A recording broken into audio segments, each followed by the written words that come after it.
하나님 나라에서 살아가는 하나님의 자녀들은 형제의 잘못과 허물을 보고 입이 근질거리셔도 비판하거나 판단하거나 심판하지 말아야 합니다.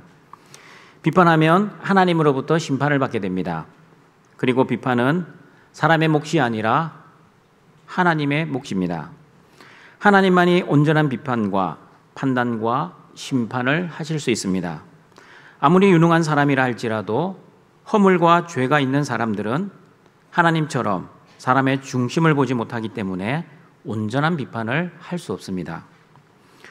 그러므로 저와 여러분은 비판하거나 판단하거나 심판하지 말고 하나님의 사랑, 예수님의 마음으로 형제의 허물과 잘못을 권면하고 이 악한 세대를 분별하고 이단과 악한 것들을 주의하고 살펴야 합니다. 형제의 눈 속에 있는 티를 보면 내 눈 속에 있는 들보를 먼저 보고 깨달아 하나님의 은혜를 구하며 회개해야 합니다. 내 눈 속에 있는 들보를 먼저 빼고 그리고 나서 형제의 눈 속에 있는 티를 하나님의 사랑의 기술과 하나님의 말씀의 기술로 잘 빼어주는 등촌의 가족들이 되시길 바랍니다. 오늘은 마태복음 7장 6절 말씀을 통해 하나님 나라에서 살아가는 하나님의 자녀들이 천국의 삶을 살아가기 위해 어떻게 살아야 하는지 예수님의 말씀을 듣고자 합니다. 마태복음 7장 6절입니다. 같이 읽어봅니다. 거룩한 것을 개에게 주지 말며 너희 진주를 돼지 앞에 던지지 말라. 그들이 그것을 발로 밟고 돌이켜 너희를 찢어 상하게 할까 염려하라. 거룩한 것을 개에게 주지 말아야 합니다. 그러면 여러분, 거룩한 것은 무엇입니까? 거룩한 것은 헬라어 하기오스입니다. 하기오스는 거룩한, 신에게 바친 이란 뜻입니다. 그러므로 거룩한 것이란 성전에서 제사를 드릴 때 하나님께 바쳐진 제물을 의미합니다. 레위기 6장 25, 26절을 보시면 속죄제를 드릴 때 제사장은 제물의 일부를 해막들에서 먹을 수 있었습니다. 같이 읽어봅니다. 아론과 그의 아들들에게 말하여 이르라. 속죄제의 규례는 이러하니라. 속죄제의 제물은 지극히 거룩하니 여호와 앞 번제물을 잡는 곳에서 그 속죄제 제물을 잡을 것이요 죄를 위하여 제사 드리는 제사장이 그것을 먹되 곧 해막들 거룩한 곳에서 먹을 것이며. 그리고 레위기 7장 5절 6절을 보시면 속건제를 드릴 때도 제사장은 거룩한 곳에서 제물의 고기를 먹어야 했습니다. 같이 읽어봅니다. 제사장은 그것을 다 제단 위에서 불살라 여호와께 화제로 드릴 것이니 이는 속건제니라. 제사장인 남자는 모두 그것을 먹되 거룩한 곳에서 먹을지니라. 그것은 지극히 거룩하니라. 이런 제사의 율법을 잘 알고 있었던 유대인들은 예수님께서 거룩한 것을 개에게 주지 말라고 말씀하셨을 때 단번에 알아들었습니다. 제단에 바쳐진 제물의 고기를 개에게 주지 말라는 의미로 정확하게 들었습니다. 그리고 유대인들은 어떤 고기를 개에게 주어야 하는지도 정확하게 알고 있었습니다. 개들에게 줄 수 있는 고기는 어떤 고기인지 출애굽기 22장 31절을 읽어봅니다. 너희는 내게 거룩한 사람이 될지니 들에서 짐승에게 찢긴 동물의 고기를 먹지 말고 그것을 개에게 던질지니라. 들에서 짐승에게 찢긴 고기는 거룩하지 않은 고기이기 때문에 거룩한 사람이 먹지 못하고 개에게 던져주어야 합니다. 그러나 성전에서 제물로 사용되는 거룩한 고기는 개에게 던져주면 안 되고 반드시 거룩한 제사장이 거룩한 장소에서 먹어야만 합니다. 여러분, 예수님의 의도는 분명합니다. 거룩하고 가치 있는 것은 그 가치에 합당하게 취급해야 한다는 의미입니다. 진주도 마찬가지입니다. 진주는 지금도 값지고 귀한 보물입니다. 예수님 당시 진주는 지금보다 더 귀하고 더 가치 있는 보물이었습니다. 그런 가치 있는 보물을 돼지에게 주면 돼지가 어떻게 하겠습니까? 진주의 가치를 모르는 돼지는 콩인 줄 알고 먹을 겁니다. 그러나 진주를 먹으면 맛있는 콩이 아니라는 것을 아는 순간 돼지가 어떻게 반응을 하겠습니까? 어떻게 반응하는지 6절 말씀 다시 읽어봅니다. 거룩한 것을 개에게 주지 말며 너희 진주를 돼지 앞에 던지지 말라. 그들이 그것을 발로 밟고 돌이켜 너희를 찢어 상하게 할까 염려하라.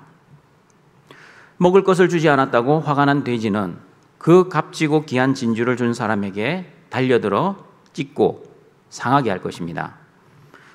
그러면 여러분이 옆에서 그 돼지의 반응을 보고 있으면 어떤 생각이 드시겠습니까? 저 돼지 같은 놈, 저 진주가 얼마나 귀하고 소중한 보물인데 저런 값진 진주를 알아보지 못하는 돼지는 역시 돼지야. 그런데 여러분, 예수님이 말씀하시는 개와 돼지는 진짜 개와 돼지를 의미합니까? 아니면 개와 돼지 같은 사람을 의미합니까? 진짜 개돼지가 아니라 개 같은 사람, 돼지 같은 사람을 의미합니다. 그러면 개 같은 사람, 돼지 같은 사람을 정확하게 알기 위해서는 여러분, 거룩한 것과 진주의 의미를 먼저 알아야만 개 같은 사람, 돼지 같은 사람의 의미를 정확하게 이해할 수 있습니다. 거룩한 것은 성전에서 제사를 드릴 때 드려지는 제물이라고 제가 말씀드렸습니다. 그러면 거룩한 제물이 또한 무엇을 의미하는지 마태복음 10장 28절 말씀 읽어보겠습니다. 같이 읽습니다. 인자가 온 것은 섬김을 받으려 함이 아니라 도리어 섬기려 하고 자기 목숨을 많은 사람의 대속물로 주려 함이니라. 예수님께서는 이 땅에 오신 목적을 분명히 말씀하십니다. 섬김을 받으러 온 것이 아니라 섬기기 위해 오셨다라고 말씀합니다.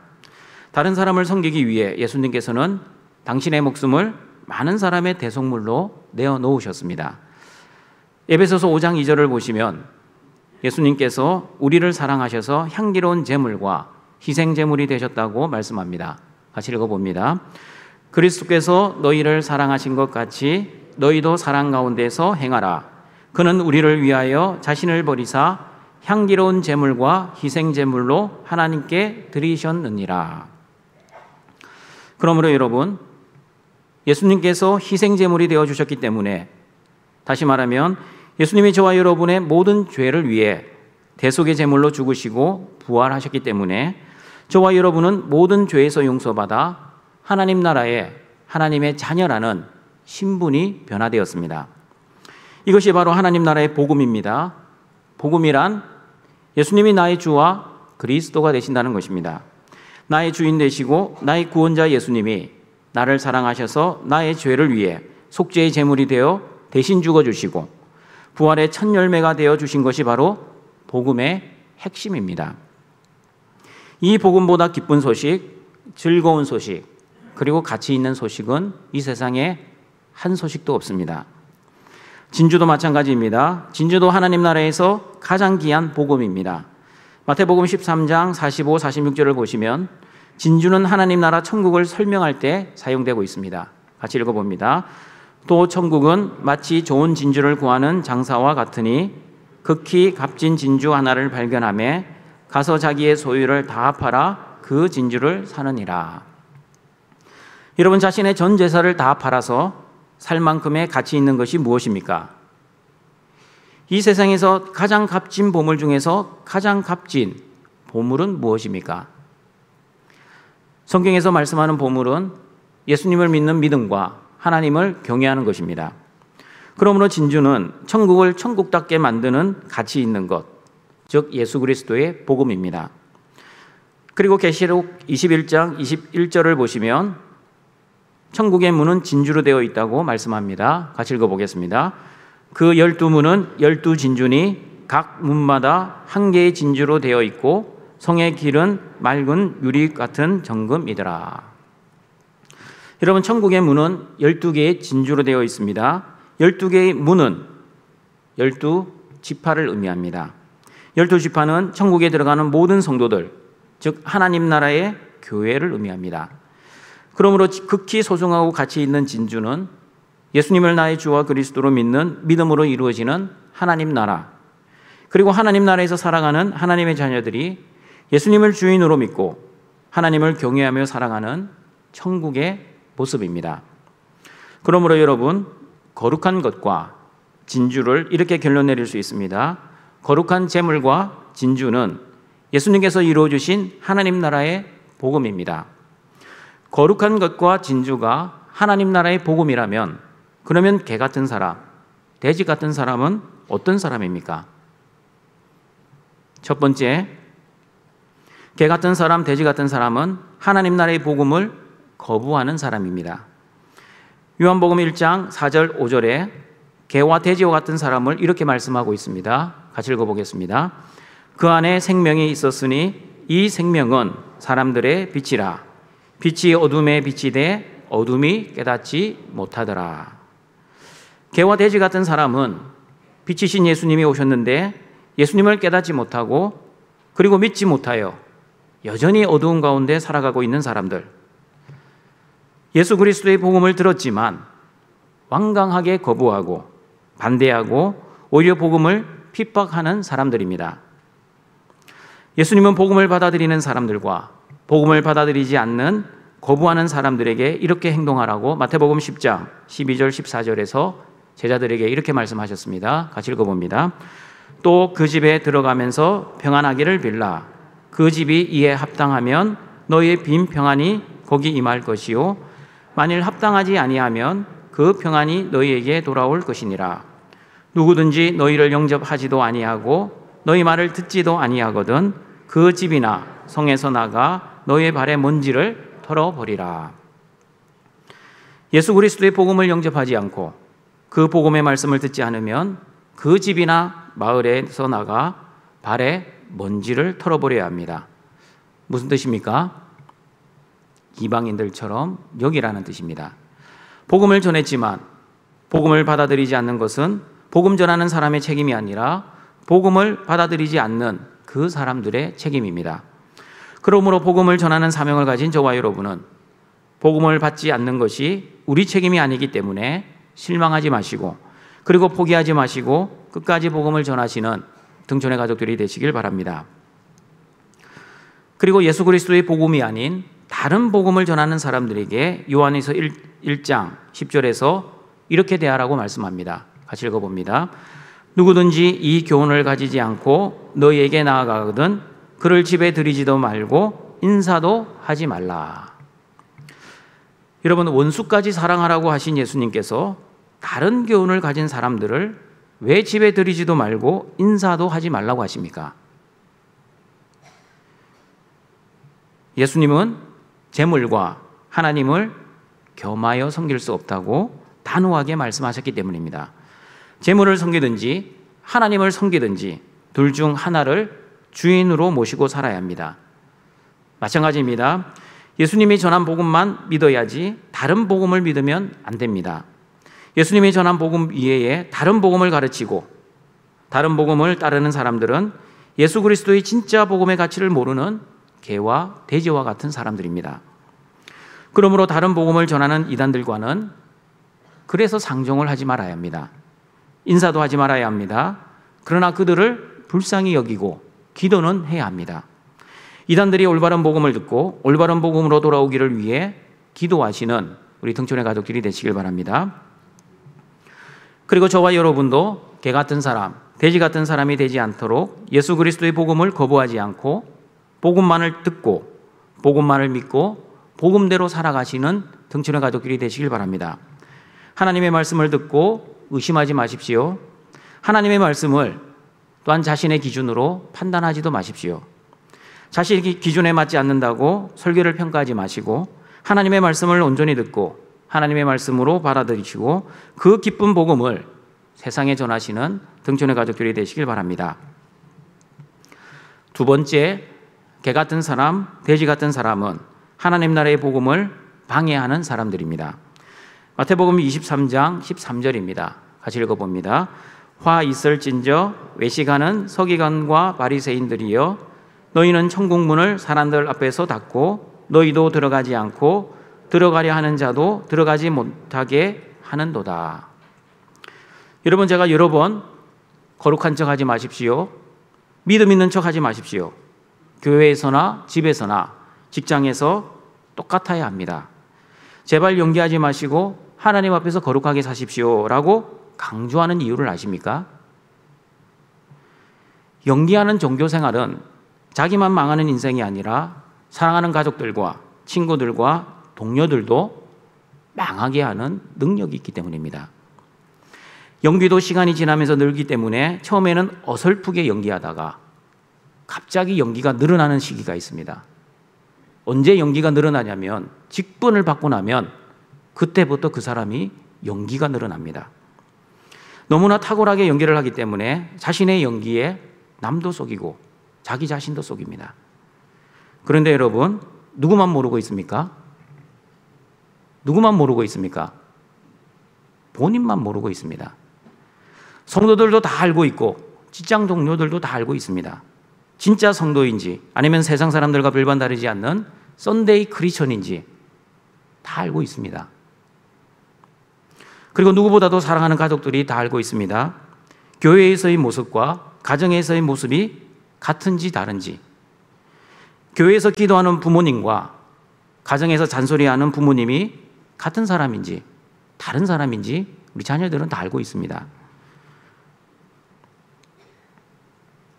여러분, 왜 성도들이 하나님의 나라의 하나님의 자녀, 천국 백성이 되었음에도 불구하고 원수를 사랑할 수 없다라고 그렇게 단정지어 생각하십니까? 제가 이유를 두 가지로 말씀드렸습니다. 첫 번째 이유는 내가 아직까지 원수를 사랑하지 못하고 있으니 남도 여전히 원수를 사랑하지 못할 것이라고 그냥 결론을 내려버립니다. 그리고 두 번째 이유는 교회 안에서 알곡을 바라보지 않고 가라지만 바라보기 때문입니다. 교회 안에는 원수를 사랑하는 알곡들이 많이 있습니다.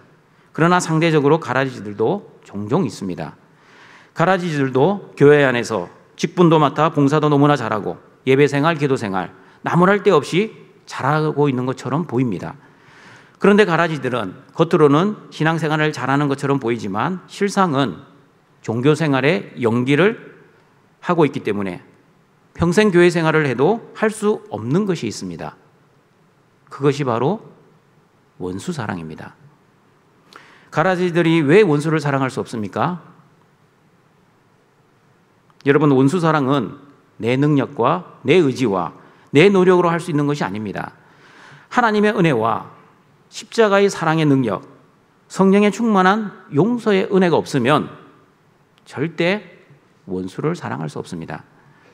1만 달란트의 빚을 탕감받았다는 자신의 존재를 알지 못하고 내가 받아야 할 그 100데나리온, 거기에만 눈이 가 있는 사람은 절대 원수를 사랑할 수 없습니다. 남의 눈에 티는 잘 보고 자기 눈에 있는 들보를 못 보는 사람은 아무리 오랫동안 교회를 다니고 봉사를 하고 섬겨도 원수 사랑 도저히 할 수 없는 것입니다. 하나님이 주시는 사랑의 능력 없이 어떻게 원수를 사랑할 수 있습니까?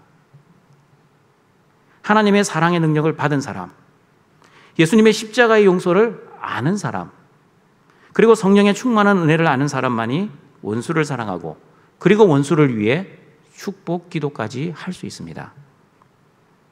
그러므로 동청가족 여러분, 저와 여러분은 복음의 방해꾼이 되지 말아야 합니다. 그리고 복음의 연기자가 되지 말아야 합니다. 그리고 복음을 가로막는 해방꾼도 되지 말아야 합니다. 예수 그리스도의 구원의 사역을 거부하고 성령의 사역, 즉 하나님 나라의 복음을 거역하는 것이 바로 성령 해방죄라고 마태복음 12장 31절, 32절에서 말씀합니다. 같이 읽어봅니다.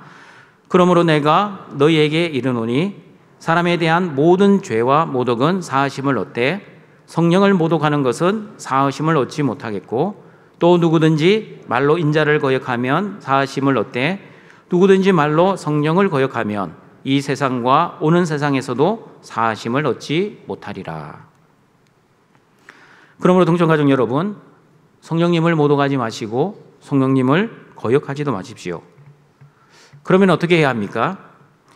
예수 그리스도의 복음으로 거룩하고 신실하게 그리고 정직하게 신앙생활을 하여 성령의 해방꾼이 아니라 여러분도 천국에 들어가시고 사랑하는 가족들도 천국에 들어가게 하는 복음의 동력자가 되어야 합니다.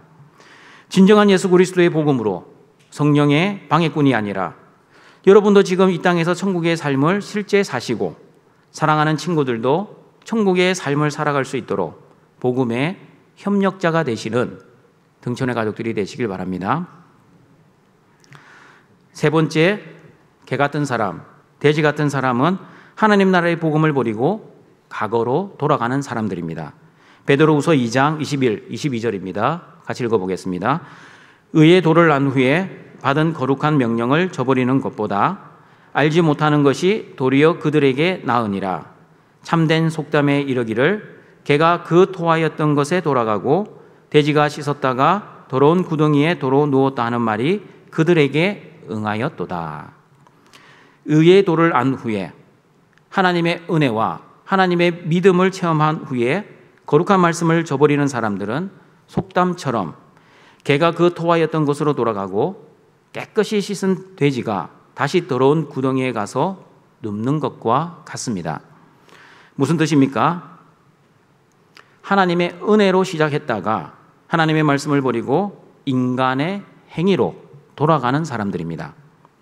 하나님의 은혜로 믿음으로 신앙생활을 시작했습니다. 그러나 시간이 지나갈수록 은혜 신자가 아니라 행위 신자로 변해가는 성도들이 있습니다. 내가 열심히 예배드리고 기도하고 봉사하면 영적으로 만족을 합니다. 그러나 코로나 팬데믹처럼 함께 모여서 예배를 드리지 못하고 봉사를 못하면 하나님께 죄송한 마음, 미안한 마음을 가집니다. 여러분, 여기까지는 괜찮습니다. 하나님께 예배를 드리지 못하여 죄송한 마음이 드는 것, 그리고 봉사를 하지 못해 미안한 마음이 드는 것은 믿음이 있는 신자라면 누구나가 들 수 있는 생각입니다. 그러나 이 죄송하고 미안한 마음을 넘어 하나님에 대한 믿음이 흔들리고 구원의 확신이 흔들리는 사람들이 있습니다. 하나님, 내가 이렇게 예배도 못 드리고 봉사도 못 했는데 구원받을 수 있을까요? 등촌가족 여러분, 예배를 잘 드리면 구원을 받고 예배를 못 드리면 구원받지 못합니까? 봉사를 잘하면 구원받고 봉사를 하지 못하면 구원받지 못합니까? 성경은 어떻게 말씀하고 있는지 에베소서 2장 8, 9절을 같이 읽어보겠습니다. 너희는 그 은혜에 의하여 믿음으로 말미암아 구원을 받았으니 이것은 너희에게서 난 것이 아니요 하나님의 선물이라. 행위에서 난 것이 아니니 이는 누구든지 자랑하지 못하게 함이라. 여러분, 내가 1년 365일 한 번도 새벽 기도를 빠지지 않았기 때문에 구원을 받은 것이 아닙니다. 교사를 40년 봉사했기 때문에 구원받은 것도 아닙니다. 그리고 찬양대를 30년 동안 봉사했기 때문에 구원받은 것도 아닙니다. 그러면 어떻게 구원을 받았습니까? 저와 여러분은 예수님을 주와 그리스도로 믿었기 때문에 그 믿음으로 구원을 받았습니다. 행위에서 난 것이 아닙니다. 믿음으로 구원받았기에 우리는 그 믿음으로 구원받은 것을 하나님의 선물 또는 하나님의 은혜라는 말을 합니다. 그러므로 구원받은 은혜 신자들은 아무리 오랫동안 봉사를 했다 할지라도 누구든지 자랑할 수도 없고 자랑해서도 안 될 것입니다. 그런데 행위 신자들은 내가 등천교회 40년 봉사했어. 나보다 오랫동안 섬긴 사람 없을 거야. 남들이 다 하기 싫어하는 봉사 나는 10년이나 했어 하면서 행위를 자랑합니다. 여러분, 행위 신자들의 마음속에 공통적으로 가지고 있는 생각이 있습니다. 그것은 하나님의 사랑과 은혜를 갚으려고 하는 생각입니다. 예수님이 십자가에서 나를 위해 그토록 희생하고 피를 흘려 주셨는데 나도 예수님을 위해 이 정도 봉사와 이 정도 희생은 마땅히 해야 해 하면서 너무나 열심히 하나님께 받은 사랑의 빚을 갚으려고 합니다. 그러나 등촌가족 여러분, 하나님께 받은 사랑의 빚을 갚기 위해 신앙생활을 하면 신앙생활의 목적이 잘못되었습니다. 우리는 하나님께 사랑의 빚을 갚기 위해 신앙생활을 하는 것이 아니라 하나님이 베풀어 주신 그 크신 사랑에 감사하여 신앙생활을 해야 합니다. 다시 말씀드립니다. 우리는 하나님의 사랑의 빚을 갚기 위해 신앙생활을 하는 것이 아니라 하나님이 베풀어 주신 그 크신 사랑과 은혜가 너무너무 감사하기 때문에 그 감사에 의해 우리는 신앙생활을 해야 합니다. 여러분, 한번 진지하게 생각해 보십시오. 과연 저와 여러분이 열심히 봉사하고 열심히 헌금하고 열심히 예배를 드린다고 하나님이 베풀어 주신 그 크신 사랑을 다 갚을 수 있겠습니까? 여러분은 갚을 수 있다라고 생각하십니까? 부모님의 사랑을 자녀들이 다 갚을 수 없는 것처럼 인간의 사랑도 그렇습니다. 자녀들도 그 부모님의 사랑을 다 갚을 수 없습니다. 마찬가지입니다. 하나님이 저와 여러분에게 베풀어 주신 그 사랑도 우리는 갚을 수 없습니다. 마태복음 18장에서 잘 말씀합니다. 1만 달란트 빚진 종처럼 저와 여러분은 하나님의 사랑의 빚을 도저히 갚을 힘과 능력이 없습니다. 우리가 어떻게 1만 달란트의 그 빚을 갚을 수 있습니까? 성경은 갚을 수 없다라고 분명히 선포합니다. 갚을 수도 없는 그 사랑을 갚으려고 노력하니 여러분 얼마나 힘들겠습니까? 이 삶이 바로 서기관과 바리새인들의 삶이었습니다. 만약 하나님의 그 크신 사랑과 은혜에 갚을 마음이 있는 우리 등촌의 가족들이 있다면 제가 갚을 수 있는 방법을 알려드리겠습니다. 눈에는 눈, 이에는 이입니다. 그러면 생명은 뭘로 갚아야 됩니까? 생명은 생명으로 갚아야 합니다. 그러면 하나님의 사랑과 은혜를 갖기 위해서는 예수님이 나를 위해 목숨을 바치셨으니 여러분도 여러분의 목숨을 하나님께 바치셔야 합니다. 그래야 공평합니다. 이렇게 생명은 생명으로 갚아야지 돈이나 여러분의 시간이나 여러분의 봉사와 헌신으로 갚아서는 불공평합니다. 그러나 여러분, 만약 여러분이 순교를 하고 생명을 바친다고 예수님의 생명과 비교할 수 있겠습니까? 여러분이 생명을 바쳐 순교한다고 그 하나님의 크신 은혜를 갚을 수 있겠습니까? 갚을 수 없습니다. 왜 갚을 수 없습니까? 여러분의 생명과 예수님의 생명은 본질적으로 다른 생명이기 때문에 그렇습니다. 여러분은 죄를 가진 생명이지만 예수님은 죄가 없는 생명입니다. 그러므로 여러분이 순교를 하고 목숨을 바친 자에도 예수님의 십자가의 사랑을 도저히 갚을 수 없습니다. 여기까지 말씀하면 좀 똘똘한 사람들은 이렇게 생각을 합니다. 하나님께 갚을 수 없으니 이제부터 나는 하나님께 헌신 안 해. 봉사도 안 해. 그리고 헌금도 안 해. 예배도 안 드려. 목사님, 감사합니다. 이렇게 생각하신 성도들은 진짜 행위신자들입니다. 왜 행위신자들입니까? 지금까지 억지로 마지못해 했다는 증거입니다. 감사와 기쁨으로 행위를 한 은혜신자들은 절대 이런 소리 하지 못합니다. 행위를 하는 것이 너무너무 힘들었기 때문에 이제부터 안 한다는 소리를 행위신자들은 할 수밖에 없습니다. 그러므로 여러분, 하나님께 받은 사랑을 다 갚을 수 없으니 신앙 행위를 하지 말자. 이게 아닙니다.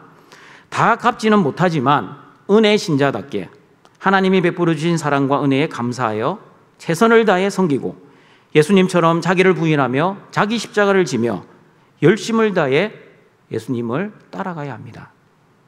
그러므로 하나님의 은혜와 복을 받은 하나님의 자녀들이 내 노력과 내 열심이 아니라 오직 하나님의 은혜와 복을 받은 자답게 감사하며 기뻐하며 찬양하며 하나님을 열심히 그리고 최선을 다해 섬기는 은혜 신자들이 되시는 등촌의 가족들이 되시길 바랍니다.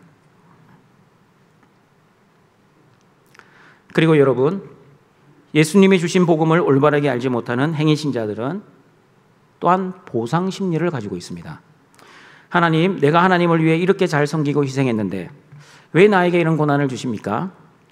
나보다 봉사도 안 하고 섬기지도 않은 저 김 집사는 건강하게 잘 살고 있는데 왜 주님을 위해 한평생 봉사한 나는 이렇게 아프고 이렇게 힘들게 살아야 합니까? 행위 신자들은 자신이 한 행위에 대한 보상을 받으면 감사합니다. 그러나 자신들의 행위에 보상을 받지 못하면 하나님께 서운한 마음을 가집니다. 심하면 하나님께 원망과 불평을 합니다. 그러나 은혜 신자는 다릅니다. 은혜 신자는 하나님께 빚 갚는 심정으로 봉사하는 것이 아니라 하나님이 베풀어 주신 그 은혜와 사랑이 너무 감사하고 기뻐서 봉사를 합니다. 그러므로 은혜 신자는 구원도 하나님의 은혜로 받았고 내가 봉사하고 섬기는 것도 오직 하나님의 은혜라는 것을 믿음으로 고백하는 사람들입니다. 하나님의 은혜로 감사와 기쁨으로 봉사하니 내 경험과 내 힘으로 봉사하는 것이 아니라 하나님이 주시는 사랑의 능력과 하나님이 주시는 힘과 성령의 충만한 은혜로 열심히 봉사하고 열심히 섬기는 겁니다. 열심히 섬기지만 오른손이 하는 것을 왼손이 모르게 합니다. 남이 알아주지 않아도 사람에게 자랑하지 않고 하나님만 바라보며 묵묵히 자신의 사명과 직분을 감당합니다. 그리고 은혜 신자는 봉사를 잘했다고 하나님께 보상을 바라지도 않습니다. 그리고 봉사를 못했다고 기죽지도 않습니다. 봉사를 잘해도 감사하고 설령 못해도 감사합니다. 하나님의 은혜로 봉사하기에 최선을 다해 봉사하며 꾀를 부리거나 요령을 피우지 않고 하나님으로부터 대가를 바라지도 않습니다. 동청가족 여러분, 왜 우리가 하나님께 사랑의 빚을 갚으려고 신앙생활 하면 안 되는 그 이유를 여러분은 조금 전에 들었습니다. 사람의 능력으로는 그 크신 하나님의 사랑을 갚을 수 없기 때문입니다. 그리고 더 중요한 이유가 있습니다. 그 이유는 하나님과 우리는 아버지와 자녀라는 관계이기 때문입니다. 서로 잘 모르는 사람이 친절을 베풀고 사랑을 베풀면 당연히 갚아야 합니다. 인간적으로 갚아야 합니다.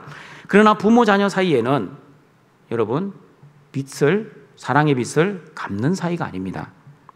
어느 부모가 자녀들에게 내가 너를 낳아주고 키워주고 지금까지 든 비용이 약 10억 들었으니 너 대학 졸업하고 직장 가지면 나한테 다 갚아야 돼 라고 자녀 양육 비용을 청구하는 그런 부모가 세상에 어디에 있습니까?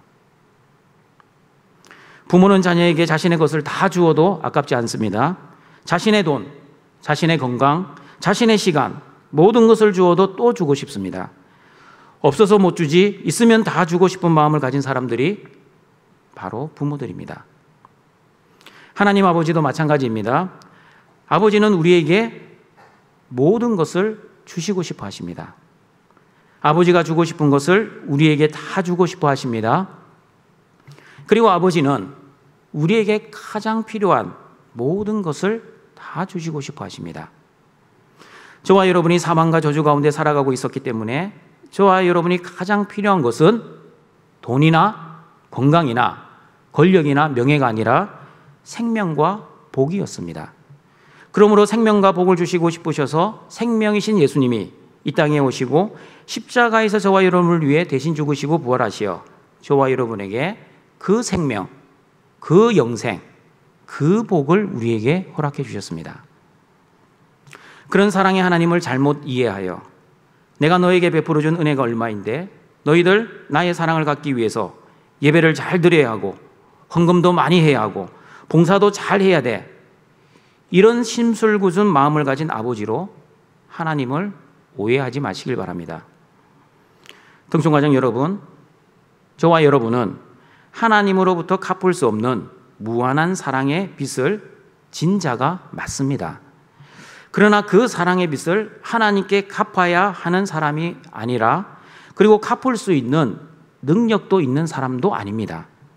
하나님께 받은 사랑의 빚은 하나님께 갚는 것이 아니라 우리의 형제자매 그리고 하나님의 사랑이 필요한 모든 사람에게 갚아야 합니다.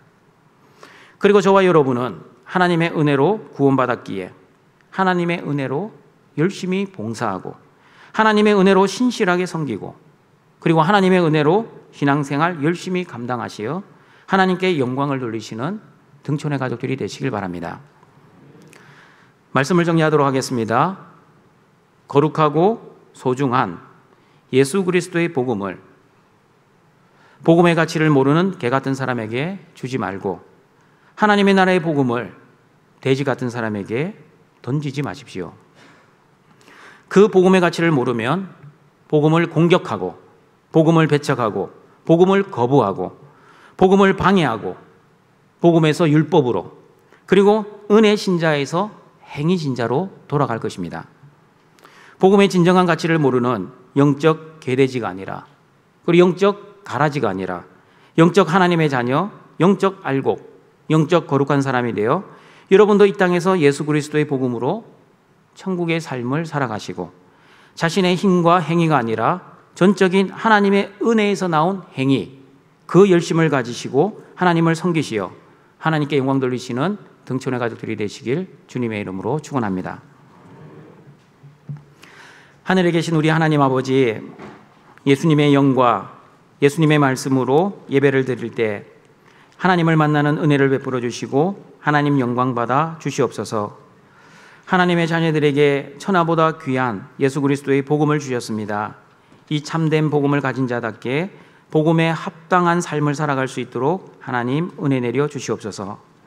복음의 회왕자, 복음의 연기자, 복음의 방해꾼이 되지 않고 신실한 복음의 일꾼, 복음의 협력자, 복음의 동력자가 되어 하나님 나라와 의를 위해 살아가는 등촌의 가족들이 되게 하시고, 하나님의 은혜를 받고 하나님의 은혜로만 살아가는 은혜 신자가 되어 다시 율법으로 돌아가지 않고 자신의 행위를 통해 의를 드러내고 자기를 자랑하는 행위 신자가 되지 않도록 은혜 내려 주시옵소서. 예수님의 이름으로 기도드립니다. 아멘.